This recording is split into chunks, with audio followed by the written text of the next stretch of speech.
Thank you for joining Marshstream, your performance broadcasting platform.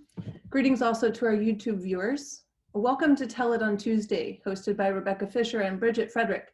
Tonight, they are pleased to feature 3 Marsh performers. This is one of our favorite series of new works, and we're really looking forward to it. The Marsh has free programming every night of the week. We hope you'll subscribe to our YouTube channel if you haven't already, the Marshstream, and be notified when our shows are going live.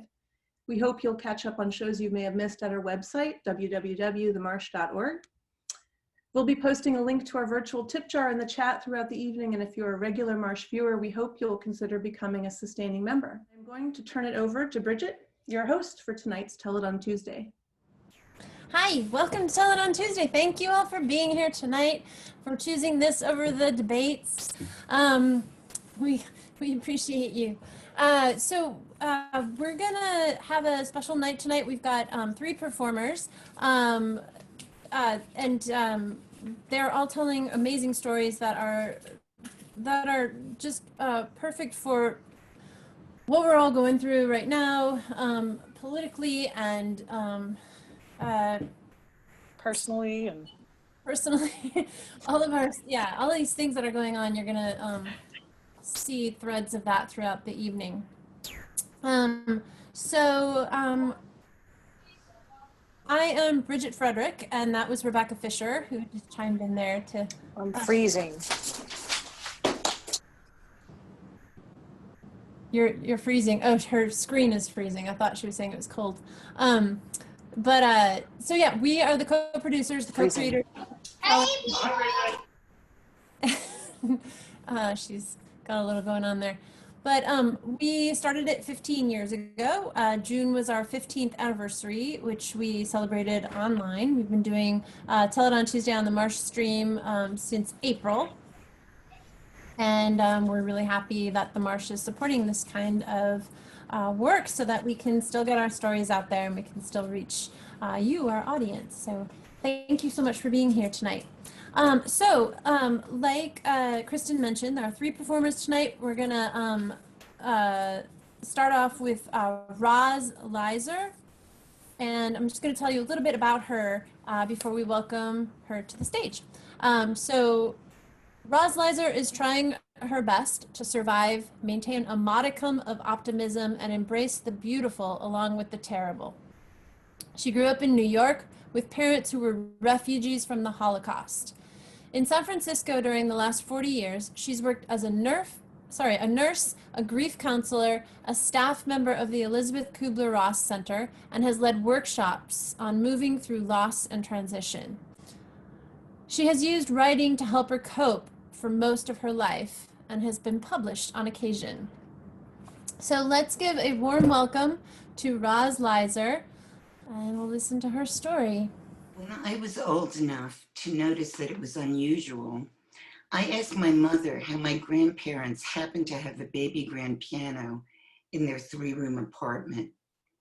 She told me that when Hitler came to Austria, her mother said, "Alles to America," and shipped all their belongings to a relative in New York they had never met.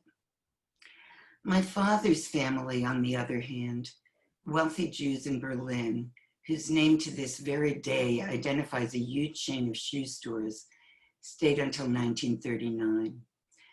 Then an acquaintance of my grandmother's who was in the Gestapo told her that she and her family better leave right away.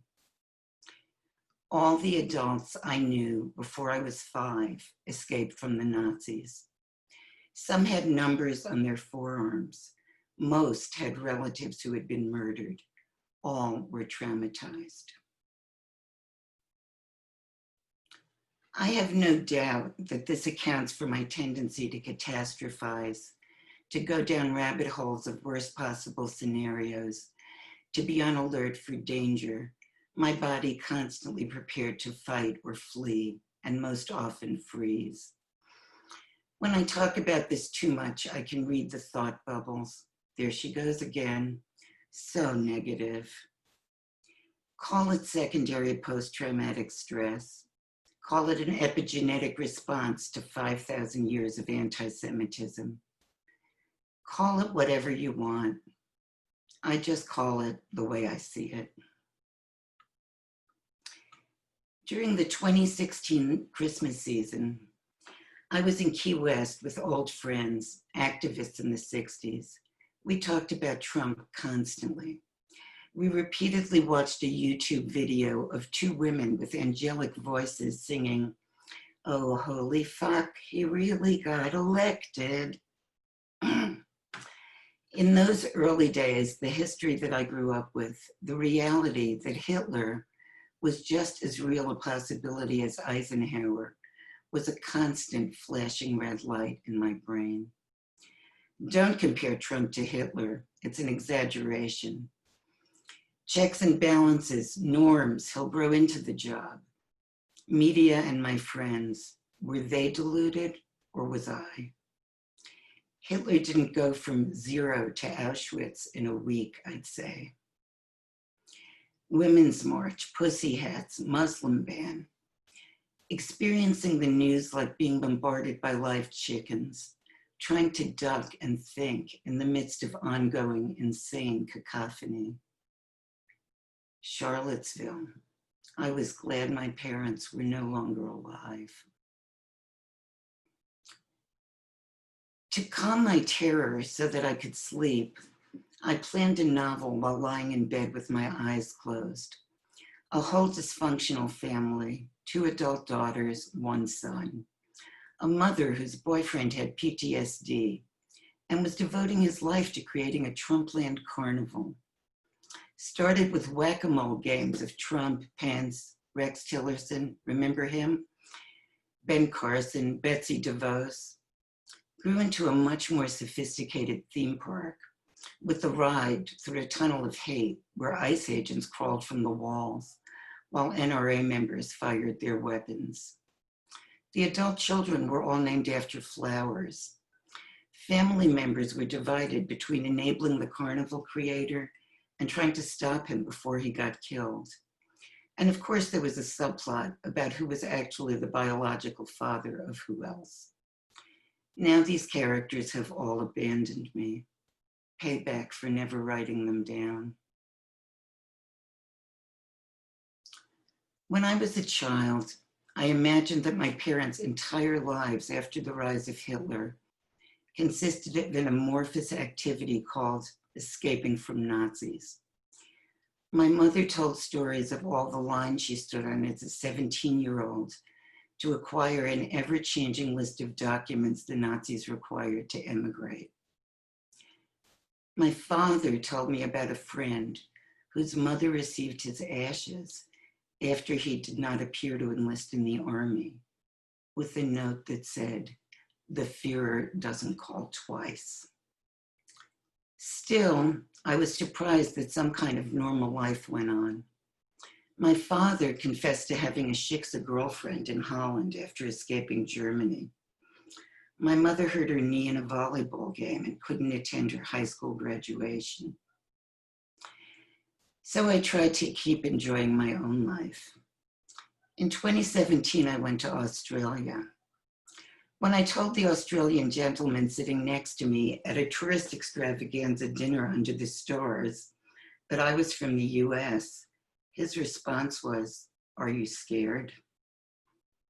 In 2018, I took a trip to Scotland, where I saw the castles, locks, and hairy coups through a scrim of children in cages. Spent lots of time working for the 2018 election and felt a tiny bit better afterwards.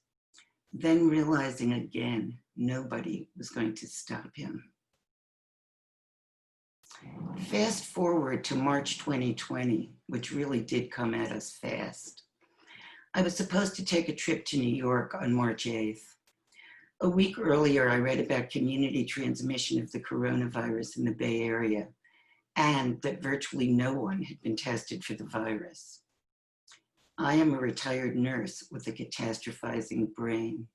I knew what could happen. I could be exposed at the airport, on the plane, unwittingly infect others. Air travel could be disrupted. Was I overreacting? I contacted my medical friends about whether to go. Some said yes, some said no. Nurses were more cautious than doctors. My ex-boss said, life must go on. I suggested he reconsider serving as the attending physician of the county hospital in April. He was about to turn 70. I was so anxious when I thought about taking this trip that I canceled it just to reduce my anxiety. On the day I would have returned, shelter in place was ordered in San Francisco. My ex-boss asked how I had known. I was never so sorry to be correct about something. I've spent 6 months, mostly in my house, monitoring disaster via Zoom meetings, TV, and phone screens. Pandemic, flashbacks to working in hospitals during early days of the AIDS epidemic, racist police murders, protests, flashbacks to marching and being tear gassed in my youth, the shameless corruption, incompetence, and stirring up hatred coming from the regime in Washington. Repeating this mantra to myself to motivate myself to get out of bed. John Lewis, RBG. John Lewis, RBG. I've so far accomplished my major goal of the year, staying alive. In September, when the West Coast exploded in flames and the air in San Francisco became too smoke-filled to even leave the house, the words fascism and authoritarianism were finally spoken, even by the mainstream media, to describe the path the US is on. If I survive, I will be even more sorry if I'm correct about what's coming. Okay, so moving right along, we are going to have Jeff Raz coming up next. And I'm going to read a little bit about him and about his what he's going to be presenting tonight.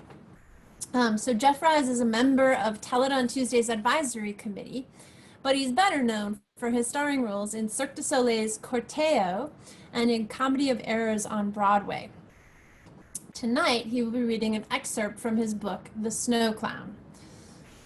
So this is a little intro to the book that he's going to read from.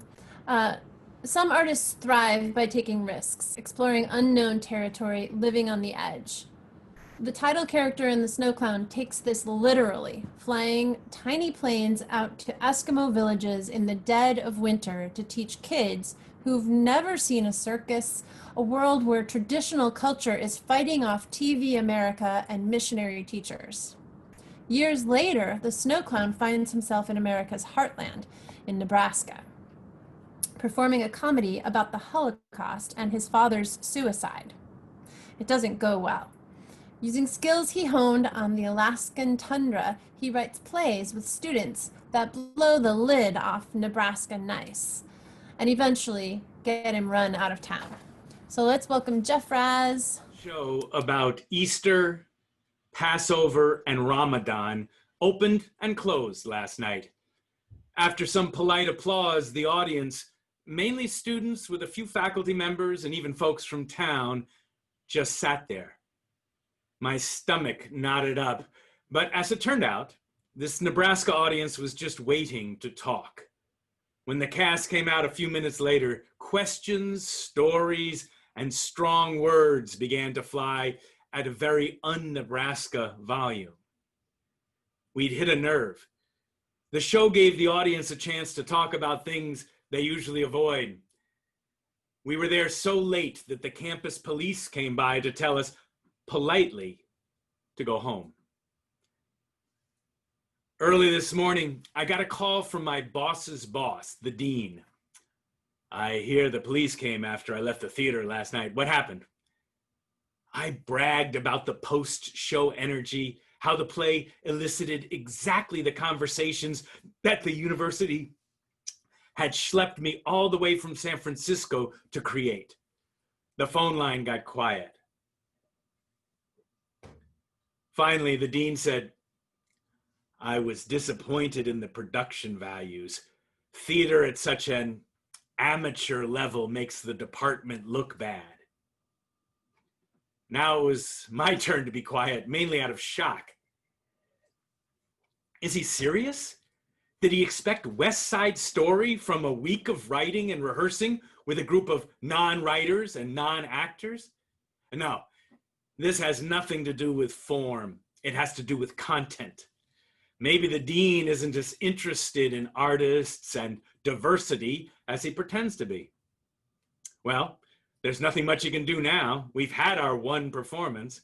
He can fire me, of course, which would mean I'd get home 3 weeks early, not the worst outcome. You're right, sir. The performances weren't as strong as they needed to be with such a charged subject. I'm glad you see it my way. I do. I've got to go to Omaha later today, but let's meet this evening to put together a budget for me to rewrite the piece as a proper play and then stage it, maybe in the fall, with a professional cast. We could even partner with Nebraska Rep to offer more performances. Silence. That's a bit more ambitious than our budget will allow. And the conversation is over. Now my student handler, Chet, and I are in his pickup, heading to Omaha on a field trip, albeit a short one. I'm doing a presentation at a high school that Chet assures me is one of the best in town. He parks at the far end of a huge lot, and as we walk between cars to get to the school, he says, "There's one thing I should let you know. The senior class president killed himself last week." What? Why didn't we cancel? Because of who the kid is or was? He transferred here 2 years ago after being bullied for being gay at another high school. Apparently he was suicidal back then. If you'd been bullied like that, you would be too. But somehow he found a place in this school and became the first openly gay class president in Omaha. It's a great story until he hanged himself.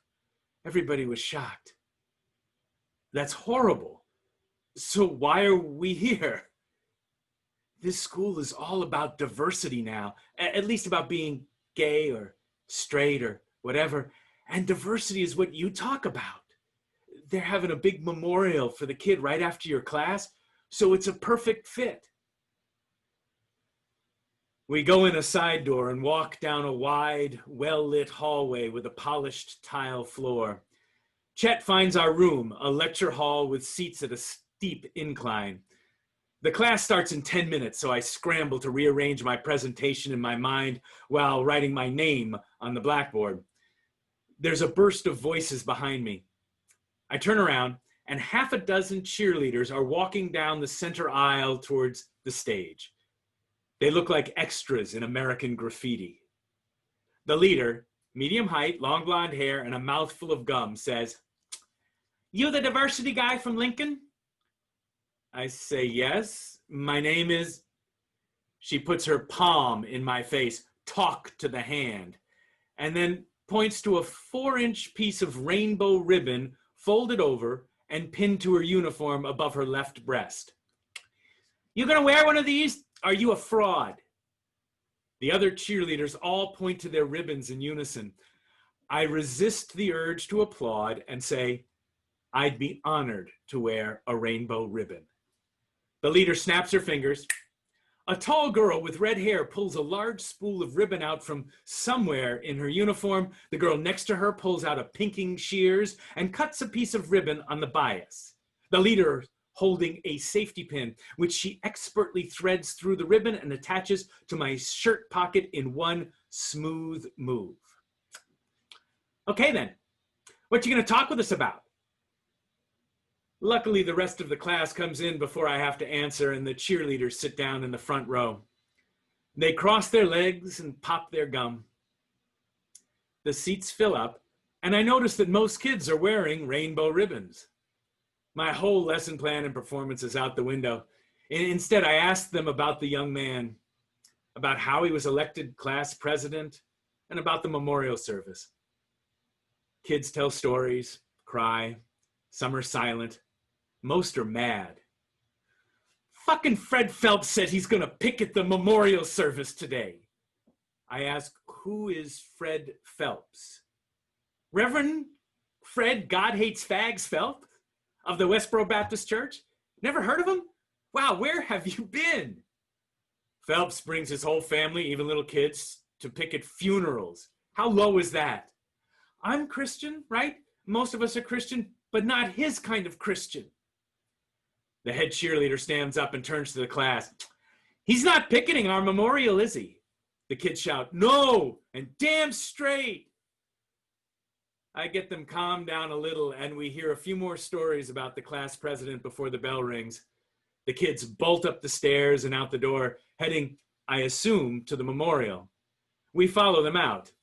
In the hall, I ask Chet, did you know about this guy, Phelps?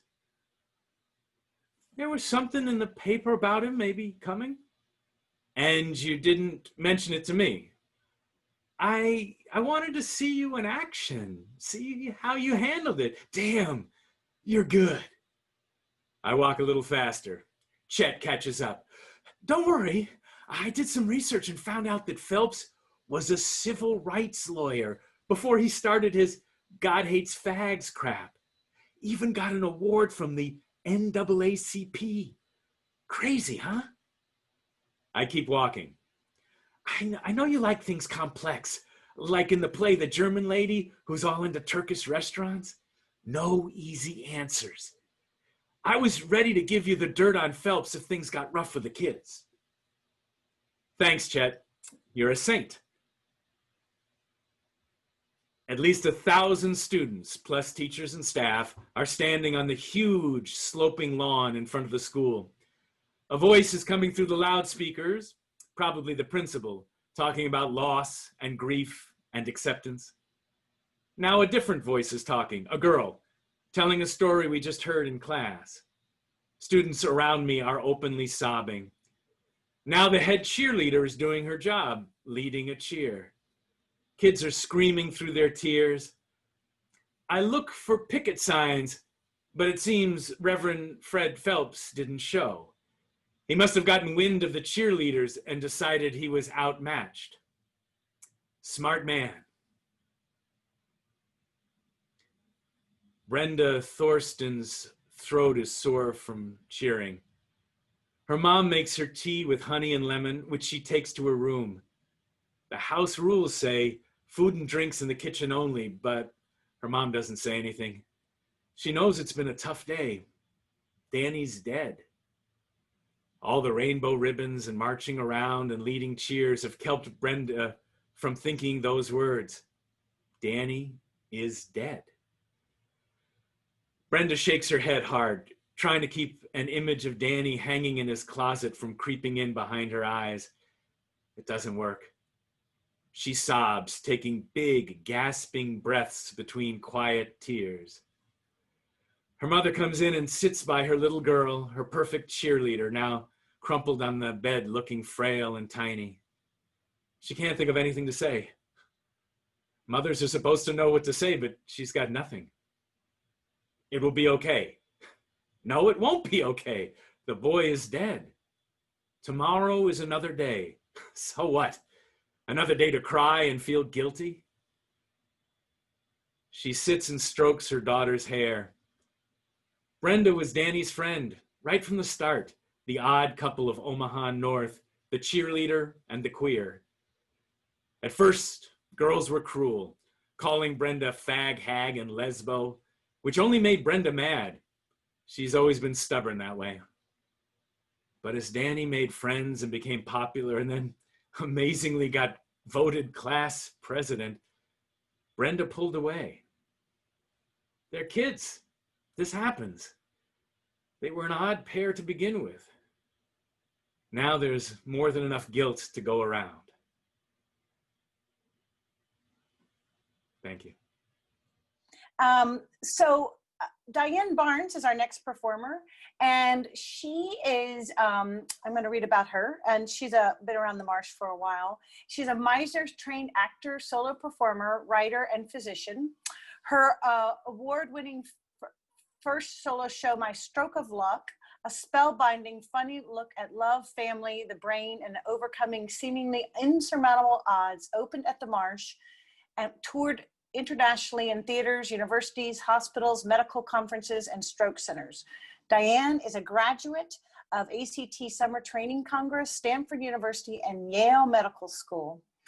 The murder of George Floyd inspired Diane to explore the intersection of class and race and privilege in her life. Tonight's performance is an excerpt from this work in progress. Please let's welcome Diane Barnes. Onyibo, Onyibo, come, look, I have things. Yes, what you want, Onyibo? Everything I got. In Nigeria, I never hear the Mexican beach vendors. Come look, look is free. Price never comes up because in Nigeria, I have privilege spelled out in the word Onyibo, white lady. Onyibo elevates me, implies price is no object. The game is just to get me looking. My hair is braided, I'm wearing Nigerian dress, but my skin and probably my Bruno Magli sandals give me away. Her hand-woven blanket is festooned with a hide and skin menagerie. Zebras, warthogs, rhinos, all about the size of Steve miniatures. Could look exotic on my teak bookcase back in New Haven. Oh yes, yes, take giraffe. Giraffe strong, long neck, like beautiful woman. Giraffe live in family, so take baby too. Ah, good. And now you need granny, you know, just like Africa. The women, they're strong, hold family together. Yes, now you need a male too. Oh, no, not two, just one. More wives, okay, but men, no. Too much fighting on Igbo, too much trouble. Ah, good. You like hippo too? Lion? Okay, just giraffe family, okay. Where you from? The United States. United States? Nixon! Aha! You like your President Nixon? No, actually, I don't. A lot of us don't. I did not vote for Nixon. Oh, you say that out loud? But he is your president. Big landslide, biggest ever. No, we black people didn't vote for Nixon. You black people?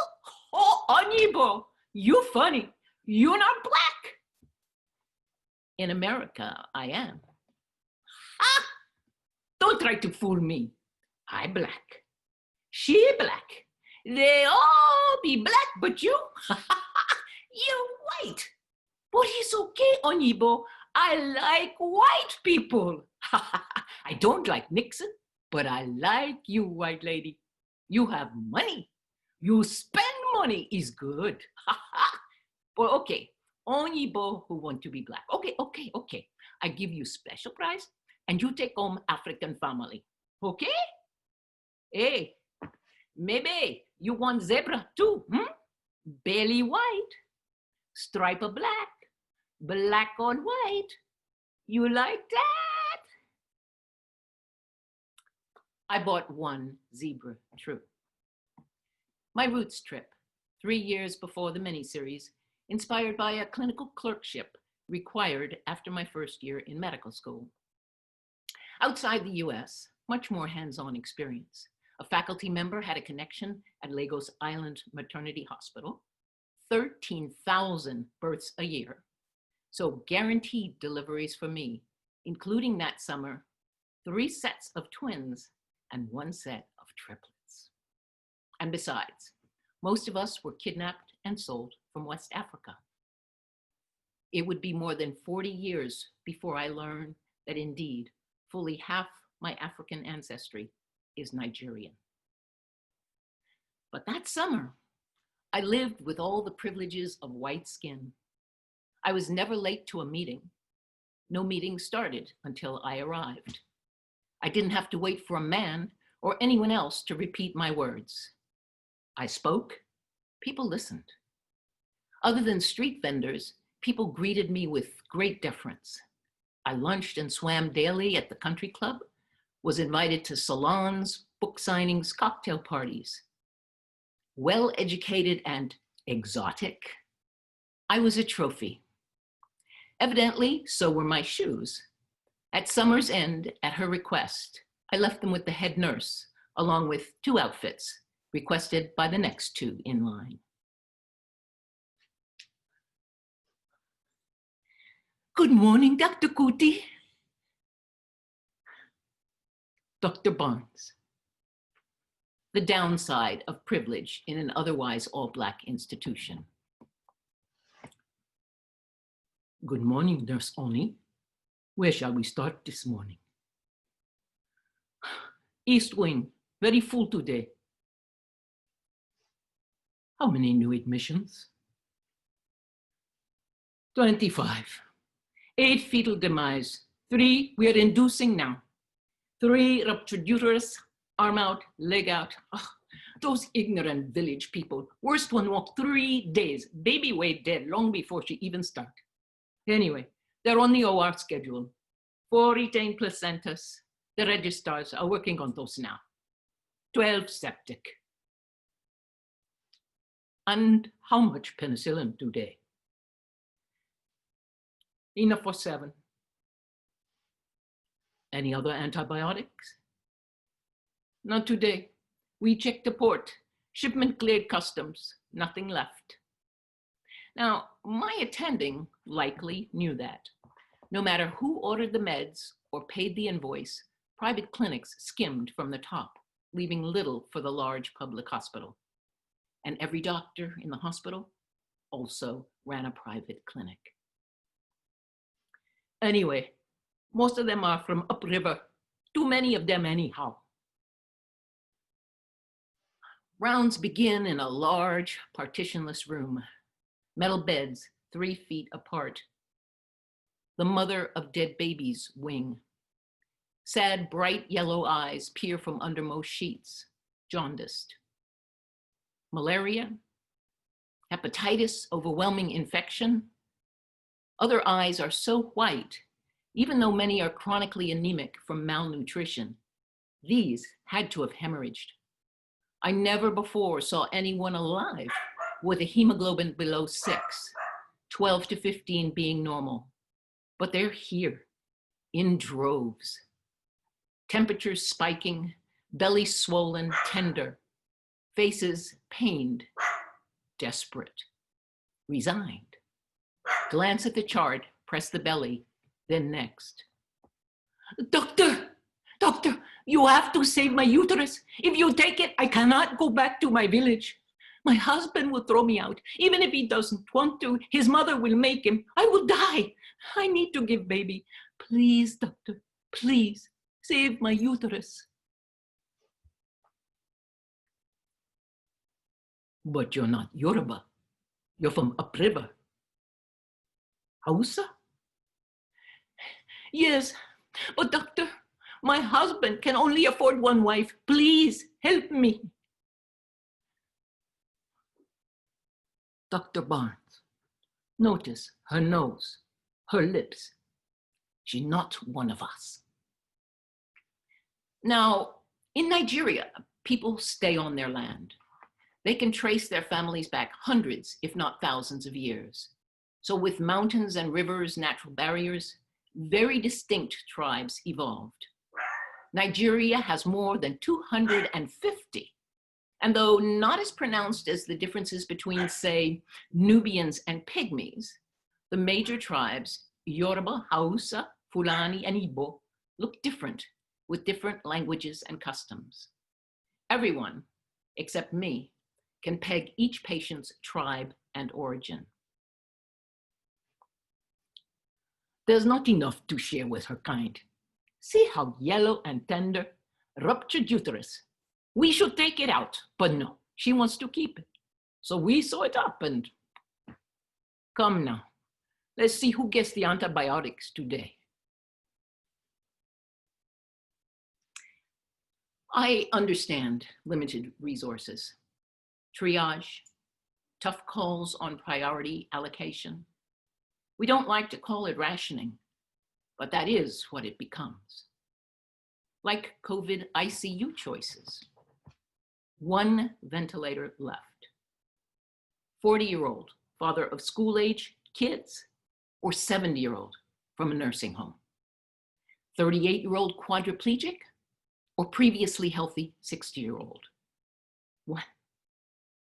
But we have ethics committees to help with those choices.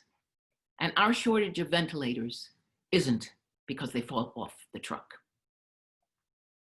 Of course, some of those choices our healthcare system itself makes. Look at New York City COVID death rates, the overwhelmed public hospitals versus the private. And in every decision, there's bias, implicit or explicit. In the US, 13% of the population is Black, but only 5% of physicians are. Studies show white doctors give less pain medication less often to Blacks, believing either we don't feel pain or we're malingering to get drugs. Black patients presenting with signs of stroke, heart attack, infection, less likely to be admitted, get timely care, or appropriately tailored interventions. Black women are 3 to 4 times more likely to die in pregnancy and childbirth, regardless of education and socioeconomic status. Even our royalty. Take Serena Williams. History of embolus, which is blood clots in her lungs, which can cause sudden death. The day after her daughter is born, she gets short of breath, assumes it's another embolus, asks for a CT scan and blood thinners. Her nurse insists the pain medication has her confused. Maybe Serena got an adequate dose. Her doctor agrees to do an ultrasound of her legs. Now, blood clots do often migrate from the legs, but if you're short of breath, they're already in your lungs. The leg ultrasound was negative.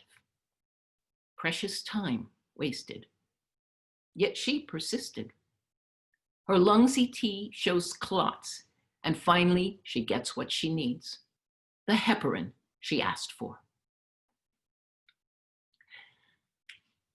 To our Lagos hospital, only the lucky arrive by taxi or car. Most walk, some for days, and some too weak to walk, bump along unpaved dirt roads in wheelbarrows, pushed for days by heartbroken, no longer fathers-to-be.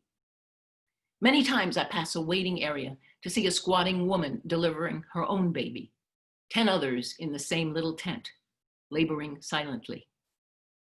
That house a lady? We repair her uterus. 10 days later, no antibiotics, fever abated, she leaves, walking upriver, empty-armed and alone. Her dead baby so decomposed, it was discarded with the medical waste.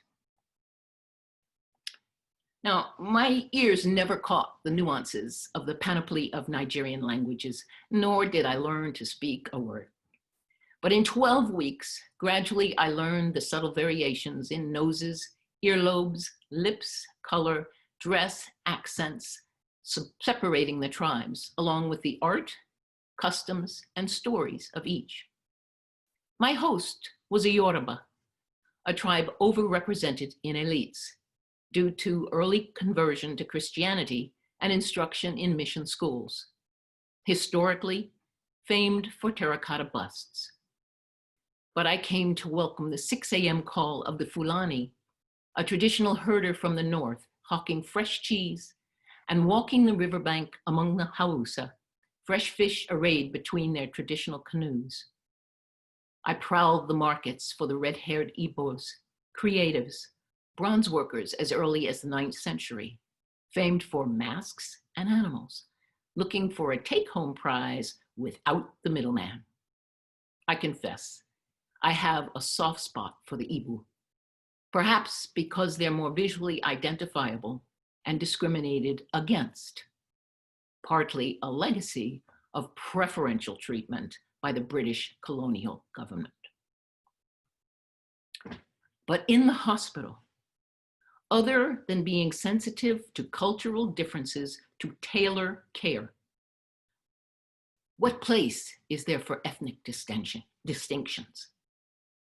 Patients are all supplicants, waiting for whatever relief or cure we can deliver, all deserving our best, bound by our Hippocratic oath. I will follow my profession's ethical principles and my own dedication to virtue. I will provide care free from judgment and prejudice. Colonials exploit differences to control, supremacists to protect their status and power. But competent healthcare is a basic human right. Tribalism and racism have no place.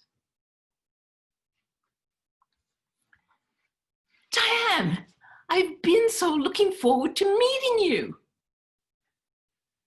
Bright eyes, eager face, lighter skin than I. Interesting scent. So nice to have another, or should I say, expat? Come. She maneuvers me towards a brown-skinned tennis player-looking guy. Hey, Abea. May I introduce Dr. Barnes?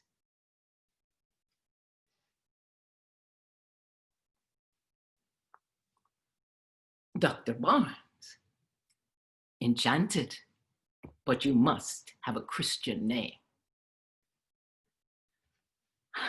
Diane, nice to meet you. Cute, gallant, but obviously expecting me to be bowled over. Diane, then. Still enchantée. Ellen, you letting our American friend go thirsty? That won't do. Come, Diane, let's get you a drink. No, you can't take her. I'm on hostess duty. Then, Diane, what can I bring? Champagne or local surprise? Oh, not another pepper drink. Champagne, please. Thank you. Your wish is my command. Don't entertain another soul while I'm gone. Ellen, I am counting on you.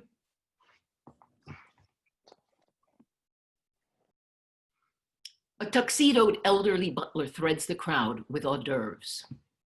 That's different. My host and the others I've visited all have little house slaves, as young as 7, placed by their village families and locked outside in the chicken coop or shed overnight. Maybe in a penthouse, you upgrade. Or maybe he worked for the parents and now the grown kids. Do you have any idea how many men are interested in you?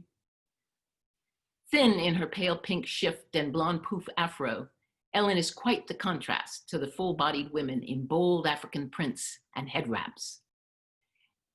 And you don't have to worry. Man gets you, you will be the only wife, guaranteed. They wouldn't think of taking another. Oh, I'm a writer. My first bestseller was a doomed second wife story. So you're Nigerian? Guess so now. My mother was Nigerian. My father, well, you know how that goes. But I grew up in England, where my mother went for school. So, how are you finding Nigeria?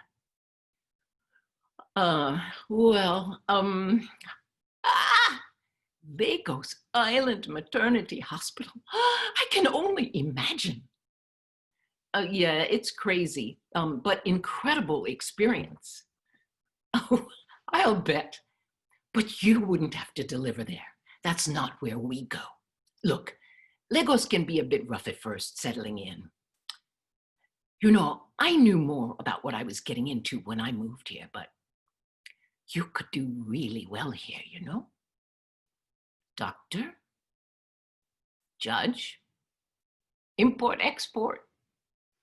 Oh, damn. Are they trying to fix me up? Is that what this is about?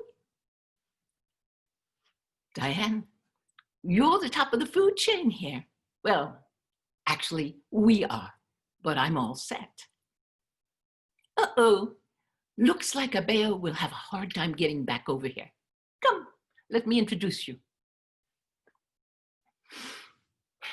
Swells and glitterati. Every country the same. Even in New York City, you would pick these folks out, skin and dress notwithstanding. Not much different from Dalton School. The same assurance, the same entitlement bordering on arrogance. Every gesture telegraphing status and money, demanding deference, expecting homage. A portly guy in full-on African dress sashays through the crowd. If there's a macho version of sachet, he's got it down.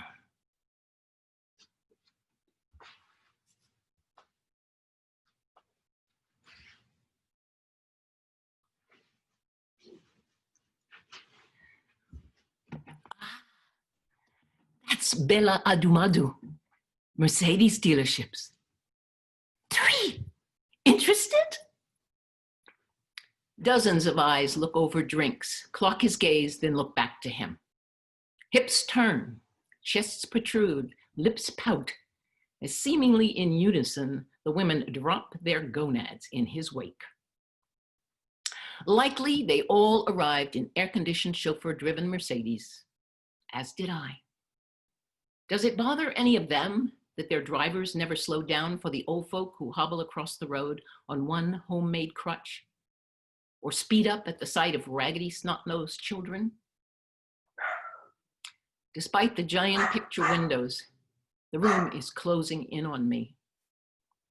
Sweet as Ellen is, much as I need a friend, seductive as being top of the heap might seem, there's a world of hurt these people cause, to which they're totally oblivious. I need to get out of here. Being an invisible person of color in a Pan Am 747 piano bar winging homeward never looked so attractive.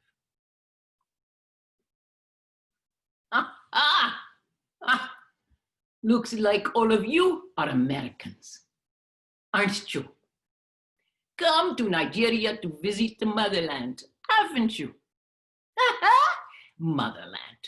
Now, well, I show you how you left from right here, the point of no return. We're standing on the beach facing the Gulf of Guinea. Beyond stretch 6,000 miles of Atlantic Ocean. My last tourist stop in Lagos. The first time all summer I've seen a group of Black Americans.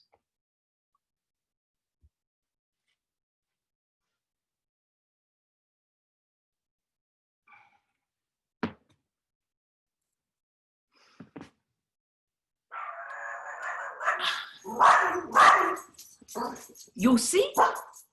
All this for you. Ha! Ankles. Ankles. Wrists. Neck. Think you can run with these? You're lucky to walk. This is how you Americans left your mother Africa. In chains. Want to try? No? No one? Yes, I just like to feel the weight.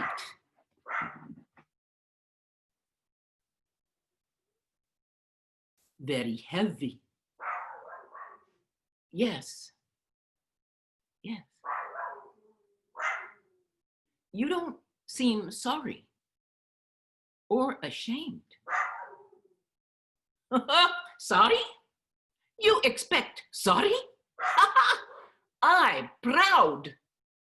You are losers, the weak. We had wars, you lose, we sell you. Ha! No sorry. We Nigerians, we strong. You Americans, weak. Losers, best you be gone. And no, she did not call me Onyibo.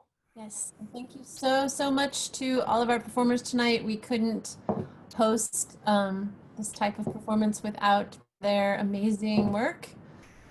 Thank you all for coming and joining us and being here.